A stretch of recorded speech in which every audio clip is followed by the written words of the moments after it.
It's 12:30. Thank you everyone for joining me here today. My name is Emmett Stiff and I represent Regal Rexnord. Regal Rexnord is over in booth 3013. Encourage you to come by at the end of the show or during the show at the end of this presentation. Anytime, we'll be here to Thursday. A bit about Regal Rexnord. We're headquartered in Milwaukee, Wisconsin.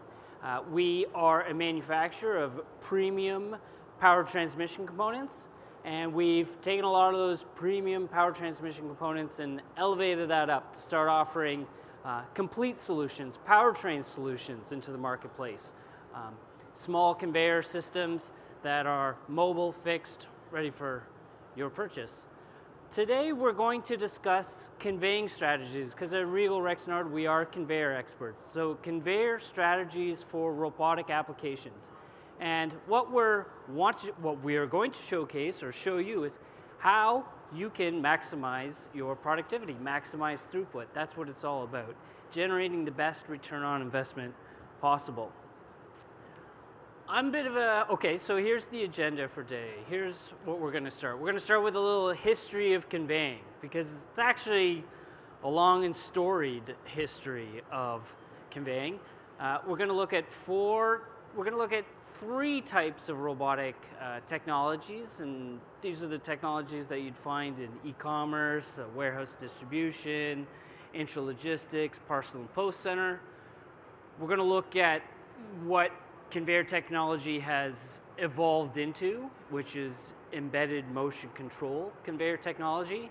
And we're going to take that concept of embedded motion control technology and show how it can be married up to the different types of robotic applications that you find out in the marketplace today. Again, with the goal of showing how you, as a potential warehouse distribution center operator, can maximize your throughput. That is the name of the game. So the history part, I always thought when I started in this business, where does the word convey even come from? So I pulled out the old trusty dictionary and lo and behold, what's the definition of convey? Well, interestingly, convey and transport, they're kind of one and the same. But what is common with each of those definitions is the idea of carry. What is to carry? To carry is to support and move something, and that's what we do in the conveying world. We carry and we move, we support, move it along the system. So when did this word come about? It came about in the late 14th century. What's happening in the late 14th century? Well, actually, we're in the age of discovery. The age of discovery is when we finally got human civilization decided, well, we have maritime technology, we know how to build boats. Let's go out and see what's out there in the rest of the world. What's across that big body of water? And of course, 1492, Columbus makes his way to America, discover this great land. What else is happening? Well, 1543, Copernicus, he unveils this heliocentric model of the universe, which puts the sun at the center, which was quite heretic at the time because we thought the Earth was at the middle of our solar system. Progressing, now we're into 1643, and René Descartes, the famous French mathematician, he comes up with the concept of physically describing an object's being in 3 dimensions, also known as the Cartesian coordinate system. So that's 1653, and now I want to draw your attention to the picture in the lower left-hand side. This is loading a ship for voyage on the high seas. So as an engineer, I look at this and I'm going to say, okay, let me apply a Cartesian coordinate over this. So I put my 2 axes, my x and my y. So we've got a manual laborer. He's taking a package at x1, y1, and he's conveying it up the plank to x2, y2, and into the hold of the cargo ship for venture abroad. So in 300 years, look where we've gone. We've got a picture of an ore loading carrier. So of course, the weight has gone way up. The rate has gone way up. The material that the system is made up is advanced. We've gone from wood to alloyed steel. We're now using motors and gearing and belt and bearings to make that system fully automated, but crucially, it's still in one single linear direction at one time. So that is the point that I want to stress. Traditional conveyor networks have been one linear direction at the same time, forward, left, right, backwards. So what has happened? Well, when I say emerging conveyor technologies, the conveyor OEMs have now discovered how to put the ability to control a package in 2 dimensions at the same time. So going along with the X and the Y.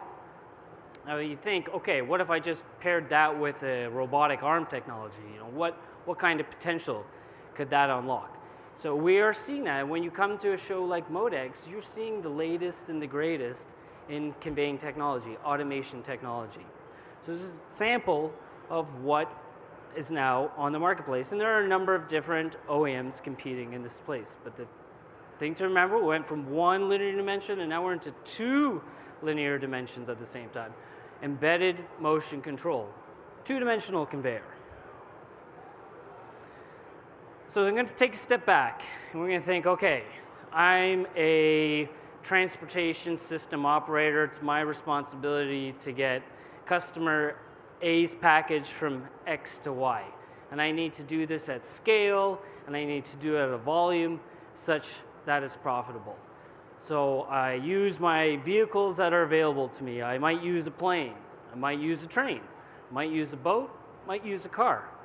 In all instances, what operators in this space are trying to do is put as many packages into that vessel at one time, as many packages into that container, because the most expensive kind of air is shipped air. And when you're shipping air around the world, not only are you not deriving as much value as you can from the package that has to get to the customer's door, but you're also generating excess emissions in the system. So what operators are trying to do is maximize density in order to minimize emissions and, of course, increase the profitability of their business. So different type of containers, different type of vehicles. The point is, pack it as tight as you can so you can ship no air and just product. Okay, so we've got to get as many things into a container as possible. Well, that means I have to use a bunch of different types of containers. I might have to use a tote, I could use a carton, I could use a poly bag, I could use a jiffy. Thing is, I have to handle all different kinds of containers. And not only is it because it's the best container to pack as many into a specific type of vessel, but also because the customer is saying, well, I want my product to show up in a box, or I want my product to show up in a poly bag. Manufacturers of even in, let's say, for example, the retail space, they're very focused on the visceral feeling that a customer has when they receive a package through an e-commerce provider. And of course, the retail manufacturer doesn't want the product to be damaged in any way, shape, or form. So we have to be able to handle a whole wide range of packages. And then on the other side, we've got a challenge with respect to demographics. We see aging workforce, we see high cost of living in certain areas. It's becoming tough to source what once was traditional manual laborers. And then with the advances or the requirements from the transportation operators, we're starting to incorporate robotics. The robotics is becoming developed enough so that we can successfully replace what is low value added manual labor. So got to handle a bunch of different packages, got to incorporate robotic applications. So what are the types of robotic applications that we're seeing and penetrating into the traditional conveyor network space? Well, there's predominantly 3 types. And I'm going to go back to referencing that Cartesian coordinate system, because that's how I like to describe a package or a robot manipulating a package. Going to do it in the 2-dimension, 3-dimension. So robotic arms, fixed XYZ manipulation space. Well, see a bunch of them around right now, just laying out onto the showroom floor. These robotic arms are used for picking and placing, inducting, We see them for container loading or unloading. I can see one unloading a container right down the aisle there. And they're also used for palletizing and depalletizing. That is a very popular application space, I would say now, using robotic arms for palletizing, depalletizing, whether it's flower boxes or cans of Coke. Second, we have autonomous storage and retrieval systems, ASRSs, and within those ASRSs, it's a confined XYZ, and you have automated guide vehicles that are like spiders combing a huge structure. They tend to be very large, but they can fit a lot of products within them. And then lastly, the third type, autonomous mobile robots, or AMRs. And I think the Amazon is very famous for those Kiva robots that we see running around their distribution centers. And with the AMRs, they typically, well, how do they guide themselves? They guide themselves either by looking at QR codes spaced out on a grid on the floor, or with LiDAR. And we're hearing more and more about LiDAR because, of course, autonomous self-driving vehicles that we see on the road. They all rely on LiDAR. It's a radar that detects light. So that is a confined XY movement space. If they want to go up in the Z, well, they typically need to go up a ramp. So those are the three types of robotic applications that we are seeing in the aforementioned sectors of e-commerce, warehouse distribution, parcel and post, intralogistics.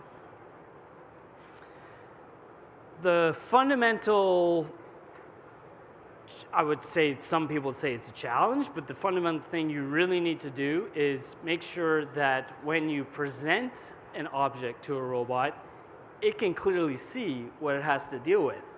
And I draw your attention to the image on the top right, and this is a gentleman who is taking a carton off a conveyor belt, and he's doing the work to make sure that the package is cleanly presented to the scanner for induction into, let's say it's the warehouse management system. The warehouse management system needs to scan the barcode to know, okay, this is coming into my network. So that human labor, he's got to really, he's got to orientate the package, he's got to get just right depth, make sure, okay, just perfect, good bright light, so it can scan the carton and get it into the system. So Cognex image on the bottom right, that's doing the job now of making sure the product is lit from all sides, the label is clearly defined, good scan, no reject into the system. So when you've got good object presentation, well, then you're setting the stage to get the highest possible successful pick rate. You've got to shorten that robotic cycle time too. You don't want a package showing up to the robot. It's like, I really don't know what this is, sorry. And when you do those two things, then you maximize your throughput rate. Maximizing throughput rate means generating the best return on investment. So I'm going to take another step back and say, okay, we've looked at history of conveying technology, embedded motion control conveyor technology, the importance of object presentation, the three types of robotic applications that we might find in a potential scenario. And now we're going to just a little refresher on what conveyors do. And they really are the backbone of a modern material handling system. So when we're called upon to supply conveying technology, the first things we kind of ask is, what's the direction that the package needs to go? And top right, this is a distribution center, and the package has to come in, has to be unloaded, has to be sorted, has to go around, find its home, maybe in an ASRS, and then the reverse has to happen. It has to be called upon and sent to a loading dock. Maybe it has to be palletized and sent out to the customer. So what's the direction of the package that it's got to travel in the conveyor network? And then secondly, what's the environment that we're dealing with? Is it hot? Is it cold? Is it hazardous, nasty, wet? Loud, silent, lots of environmental factors to consider. So when you take those two scenarios, okay, which way does it go? What's the environment like? Then you have to pick the type of drive system. Are you going to use motorized drive rollers? Are you going to use a external gear motor? Are you going to use old school belted drive, motor on one side, big belt connected to a shaft, rotating drum, pulling a belt? What kind of frame material do I need? Can I get by with steel? Can I get by with plastic? Really depends on what is the type of package, what the weight of the package that has to be conveyed. And then lastly, the conveyance medium. You got to pick the right medium for that package to sit on. So I've got pictures here. We've got tires being conveyed around a network on rollers. The other picture, we've got cartons. It looks like a combination of a belt over roller, a belted conveyor, some rollers on the side that might be connected with O-rings, or they may be free spinning. It could be a chain. Could be a plastic chain, could be a metal chain, lots of different materials that you can use for your conveyance medium. So when you go to an integrator, conveyor OEM, these are the type of things that we've got to figure out before we can get the right type of technology into your warehouse. So I mentioned about embedded motion control conveyor technology, and it didn't show up last night. It's been in development for a number of years. Of course, everything is an iterative process. And so as we go around the wheel of embedded motion control conveyor technologies, we start with the pusher arm, which is kind of classic. Could be driven with a compressed air pneumatic air system, could be some kind of electrical actuator. Just delivers the punch. As the package travels along the conveyor network at a right angle, that pusher arm is just going to drive that object off the belt. So you'd think, okay, if it's systems designed for a 50-pound object, and I put a 10-pound object on there, and that pusher arm hits it, it could knock it way off the side. So pusher arms. And then we've got the paddle arms, the big sweeping device. It's good. We've got a large carton here.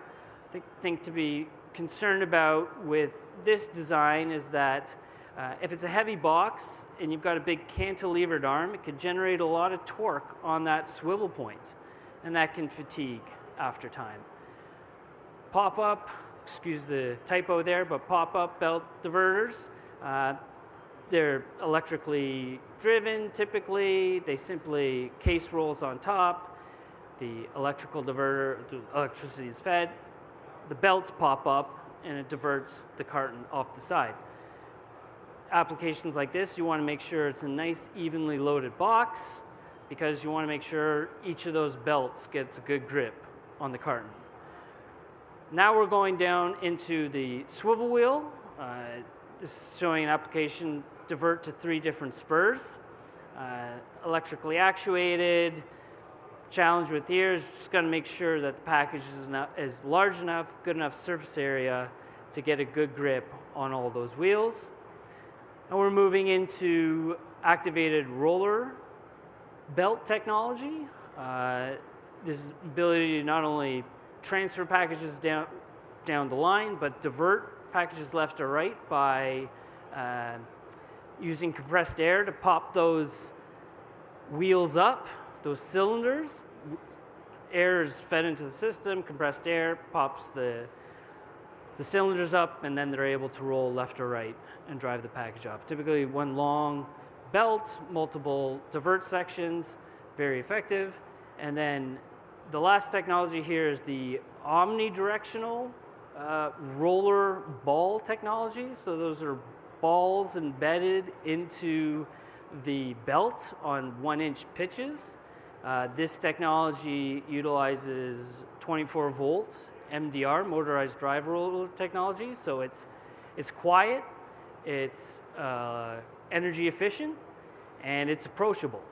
You can get right close to it and work closely with the technology. And you see that as a theme that is necessary.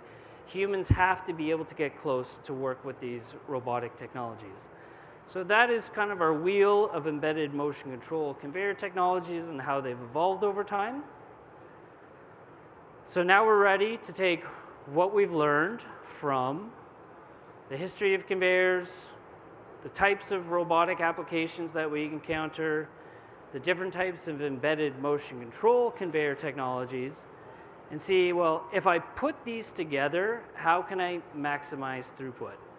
We're not only going to show you the different type, we're going to show 5 different types of 5 real-life applications, and then discuss, here's what this application does, here's the challenge for this application, and a tip to go along for an operator considering to put that application into their facility. So the first one is a robotic arm application, so fixed XYZ and pick and place in induction. So what do we see on the left-hand side here? We've got packages that are cascading down a waterfall, perpendicularly landing on a transfer belt. And then the robotic arm is coming in, has to see what it's looking at, is segmentizing the packages on the belt and making a decision on what to pick, and then, okay, I've got this, I'm gonna place it over there. The interesting thing about using omnidirectional rollerball technology for an induction system is the vision systems are such now that they can, sharp definition, but they can also pick up the depth of what they're looking at. So we've got a textured belt, and in the one case there on the right, these are spheres on a 1-inch pitch. It actually really makes a nice pattern. And when the camera, the vision system, is looking at what's on the belt in front of it, it uses that pattern on the belt to help segmentize the packages. So it can make a faster determination of what package is on the belt, what type of package is it, and go and get it that much quicker. On the right-hand side, again, showcasing the advantage of using embedded motion control conveyor technology is aligning the package so that as it accumulates, they're all in the exact same orientation. They're all bumped up against that far side, so that when that robotic arm comes along to pick up what it needs to pick up, is getting a sure grip. It's getting each package is in the right orientation, it's aligned to the right side of the conveyor so that it can quickly palletize this crate. I'd say and the other interesting thing too that embedded motion control conveyor technology can do is it can de-shingle packages. So if you've got a big clump of, say, poly bags all piled on top of one another, you can program a conveyor module like this to basically de-scramble, just shake, go back and forth, left and right, and it will eventually separate those poly bags out into a layout that the robotic arm can quickly segmentize and pick up. I'd say for those that are looking to implement a robotic arm into their operations, it's important to realize that you need to provide gapping of the packages once you've picked up an object. So if the robotic arm comes and picks one up, well, then you need to ensure that as it drops each package, you develop a nice little gap for whatever the downstream application needs to be. So that is pick and place and induction. And I'd say this is probably, aside from depalletizing, the #1 application we see for robotics in the conveyor network world. Second application, container unloading. This one is actually really close to me because when I was a young man, I had a job in Montreal, Quebec, where I was responsible for unloading containers. And unloading containers in a hot August day is really a tough job. So the advantage of the robotic application, what's it trying to do? The robot is steadily picking up packages and then progressing deeper and deeper into the container. Okay, it's trying to get the packages out at a stable, reliable pace. You've got to remember, though, that if trucks sit at the dock for a long time, they can get charged a capacity charge, essentially a penalty for the container, the truck container sitting there. So it's important for the operators to unload that container as quickly as possible. Now, what happens when you unload that container? Are operators just going to take the packages and place them on the floor right outside the dock door? Are they going to do some kind of manual pre-sort? Do they have the time to inspect the carton and say, oh, this is in good condition, this can go into, let's say it's the storage racks that are further within the warehouse? how fast can they get those containers out of those cartons out of the container and get them put away.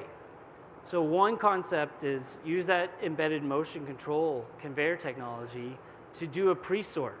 So you put some conveyor modules there along the flex conveyor line and then do a manual pre-sort, send it off the a spur line here, spur line there. And that doing the pre-sort allows you to get the package, the packages into the ASRS a little bit more quicker. The other thing I would say for container unloading is that when you're considering bringing automation technology, you really have to be conscious of the floor space that you have. And we've seen, people do time studies a lot, like what is the actual time it takes to do a manual process from A to B or move a package for A to B, like how many steps are people actually walking to take those containers around. So it's really important to say, like, well, if I want to put in some kind of automated sortation system, do you really have the space to do it? And then you have to understand the SKU count or the number of different types of cartons that are coming out of the container. I think one interesting thing that maybe some of these automatic container unloaders could do if they could connect right up to the warehouse management system so that when the robot picks up the case, it reads the barcode, it reads the ISN number, it reads the package such that it knows exactly what it is and where it's supposed to go.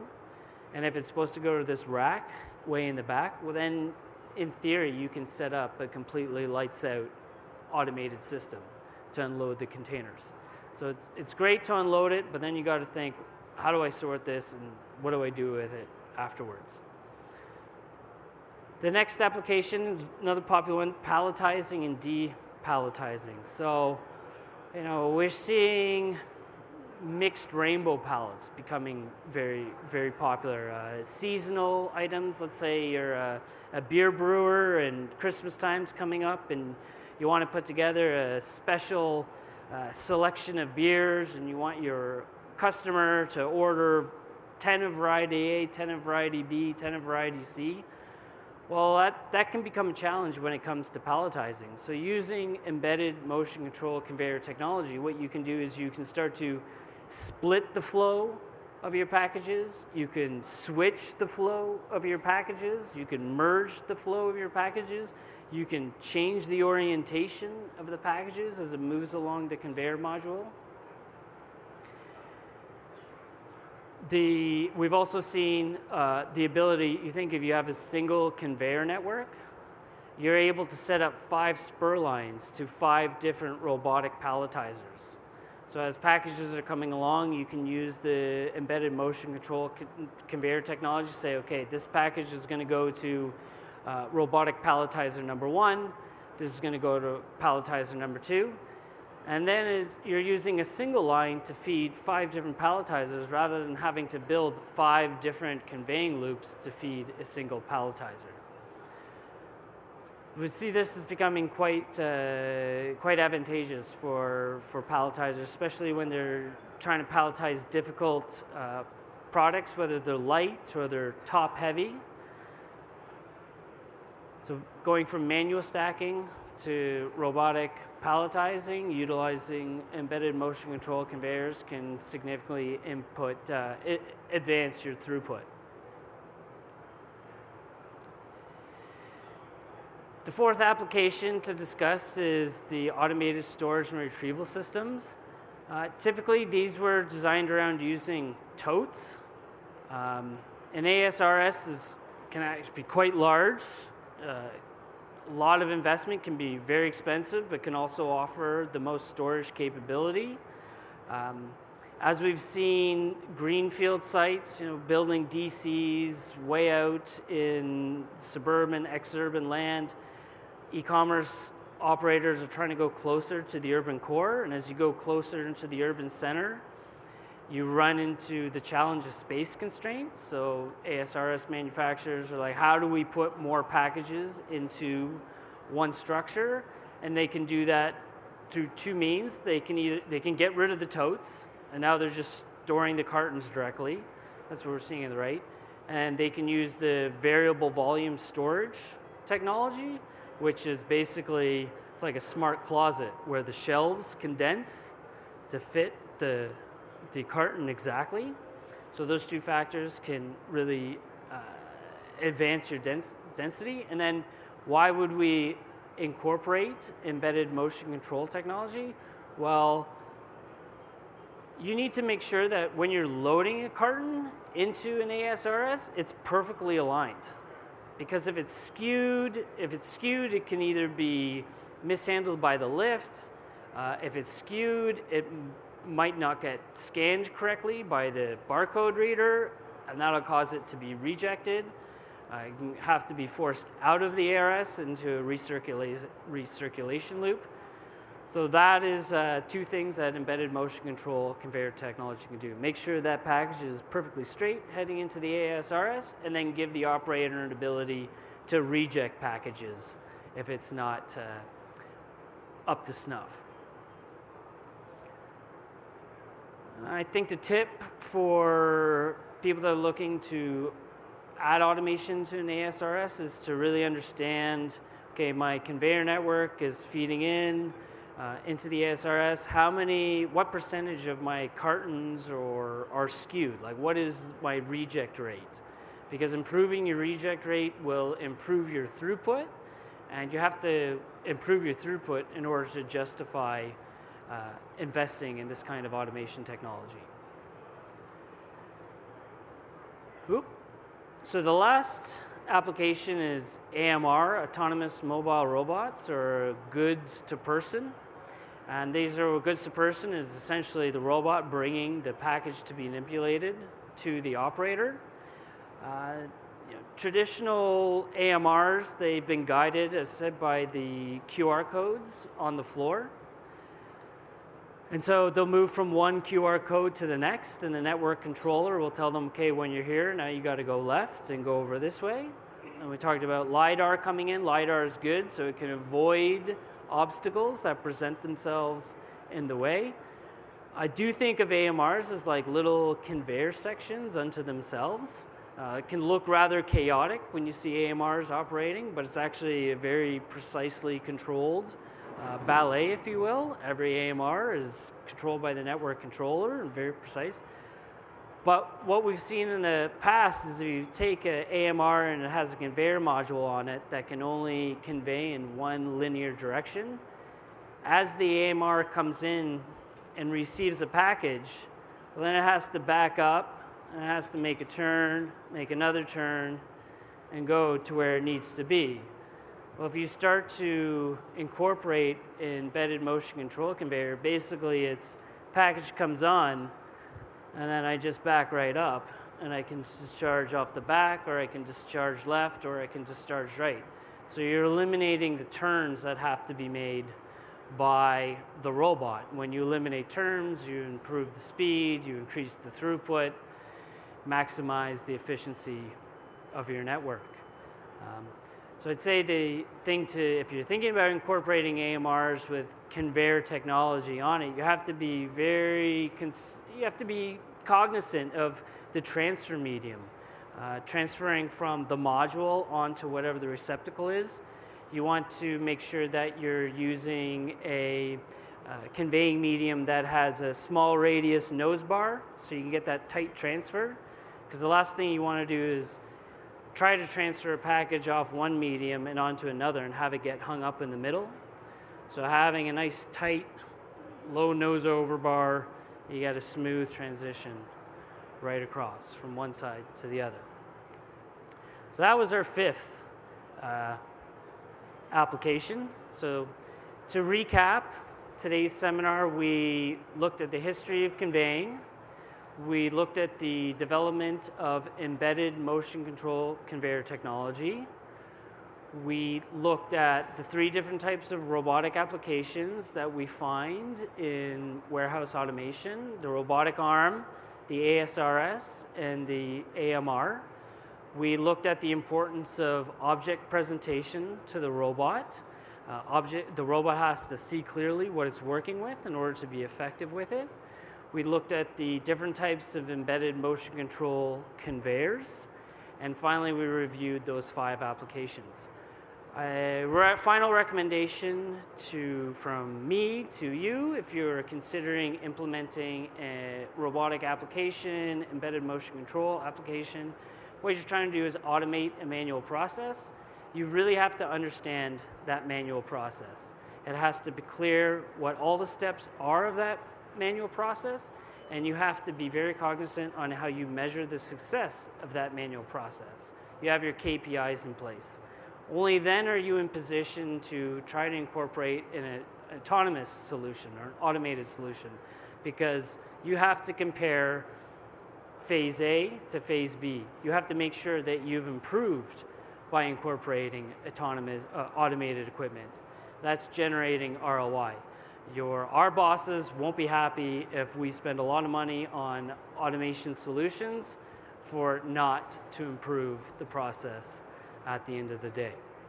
So please, if you have the ability, we're in booth 3013. It's just down there, Regal Rexnord, and then our Cole Morgan NDC Solutions Group. Think of them as the Intel inside in AMR and AGV.